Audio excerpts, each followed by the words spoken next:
नेपाली भाषामा श्रीमद् वाल्मीकि रामायण सम्पूर्ण अनुवादक पण्डित वासुदेव भट्टराई, प्रकाशक ज्ञान मण्डल लिमिटेड, वाराणसी। बालकाण्ड सर्ग 43।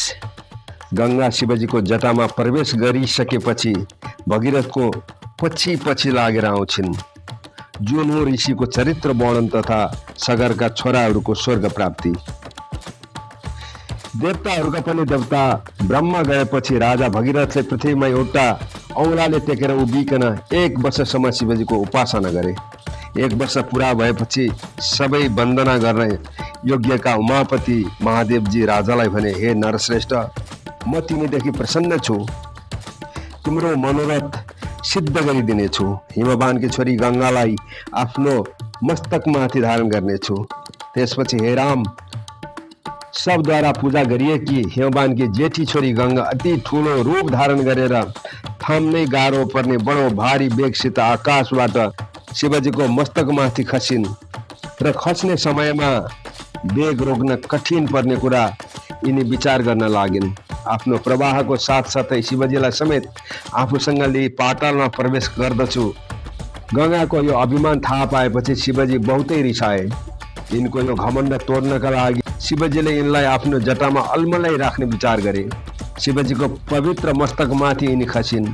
गङ्गाले पृथ्वी तलमा बगेर जाने अनेक प्रयत्न गरिन्, तर शिवजीको जटा मण्डल हिमाचलको गुफा जस्तो हुनाले कसै गरेर पनि यताबाट यिनी बाहिर निस्कन सकिनन्। महादेवजीको जटाबाट यिनी बाहिर निस्किनै सकिनन् औ कैयक वर्षसम्म त्यही घुम्दै रहिन्।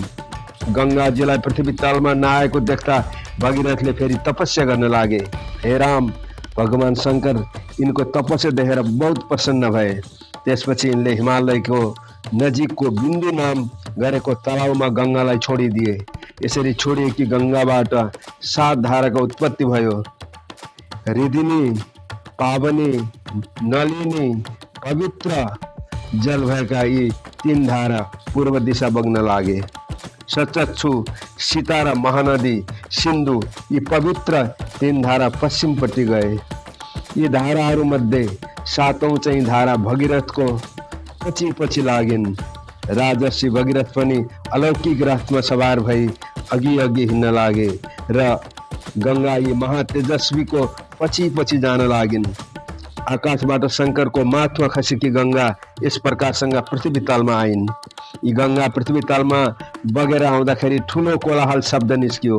माछा, कछुवा, ग्राहा आदि गरिएका जलजन्तुहरूको बगालका बगाल यस जलमा धमाधमी खस्न लागेका थिए र यिनले गर्दा पृथ्वीको अद्भुत शोभा देखिन लाग्यो। देवता, ऋषि, गन्धर्व, यक्ष, सिद्धहरू सहर जस्ता ठुल्ठुला विमान, हात्ती, घोडा, परी, पल्लव नाम गरेको विमानमा समेत सवार भई आकाशबाट गङ्गाजी आएको संसारको अचम्म लाग्ने काम हेर्नका लागि एकै ठाउँमा जम्मा भए। महातेजस्वी देवताहरू गङ्गाको दर्शन गर्न आएकोले र यिनका गहनाको चमकले गर्दा निर्मल आकाशमा सैकडौँ सूर्य उदय राखिएका जस्तो देखिन लाग्यो। सोच, सर्प, माछाहरूको चञ्चलपनले गर्दा आकाश बिजुलीले परिपूर्ण भइराखे जस्तो मालुम हुन लाग्यो। यस समयमा जलको वेगले गर्दा गङ्गामा उठेको जताततै छरिएको हजारौं सेता फिँजले जम्मै आकाशलाई टम्मै पारिदियो। जसरी शरद ऋतुमा हाँस लिएर मेघले गर्दा आकाश भरिएको हुन्छ, त्यसै गरी अहिले गङ्गाको जलले भरिन लागेको थियो। गङ्गाको जल कहीँ छिटोसँग, कहीँ बाङ्गिएर, कहीँ फिजिएर, कहीँ माथि उठेर, कहीँ निहुरिएर र कतै बिस्तारै बिस्तारै बग्न लागेको थियो।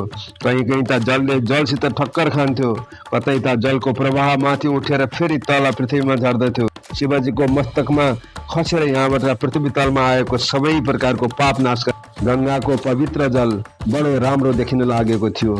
पृथ्वीमा बसेका ऋषि तथा गन्धर्वहरूले शिवजीको शरीरबाट झरेकोले पवित्र सम्झेर यस जलको आचमन गरे। देवताहरूबाट पाएको श्रापले गर्दा स्वर्गबाट पृथ्वीमा आइराखेका गङ्गा स्नान गर्नाले पापदेखि मुक्त भए। पापदेखि मुक्त भएका यिनीहरू यस जलको प्रभावले गर्दा फेरि पवित्र भई आकाशमा गएर यहाँबाट आफ्ना आफ्ना लोकतिर गए। गङ्गाको स्वच्छ जल देख्दा दङ्ग परेका दुनियाँ आनन्द मनाउन लागेर यसमा स्नान गर्नाले पाप रहित हुन गए। राजर्षि महाराज भगीरथ दिव्य रथमा सवार भई अघि अघि जान लागेर गङ्गाजी यिनको पछि पछि आउन लागिन्। देवता, ऋषि, दैत्य, दानव, राक्षस, ठुल्ठुला यक्ष, किन्नर, ठुला साना सब प्रकारका नागहरू र अप्सराहरू भगीरथको रथको पछि पछि हिँड्न लागे। सबै जलचर प्राणीहरू प्रसन्नता साथ गङ्गाको पछि लागेका थिए। जता जता भगीरथ जान्थे त्यतै सबैको पाप नाश गर्ने नदीहरू मध्येकी श्रेष्ठ यशस्विनी गङ्गा जान्थिन्।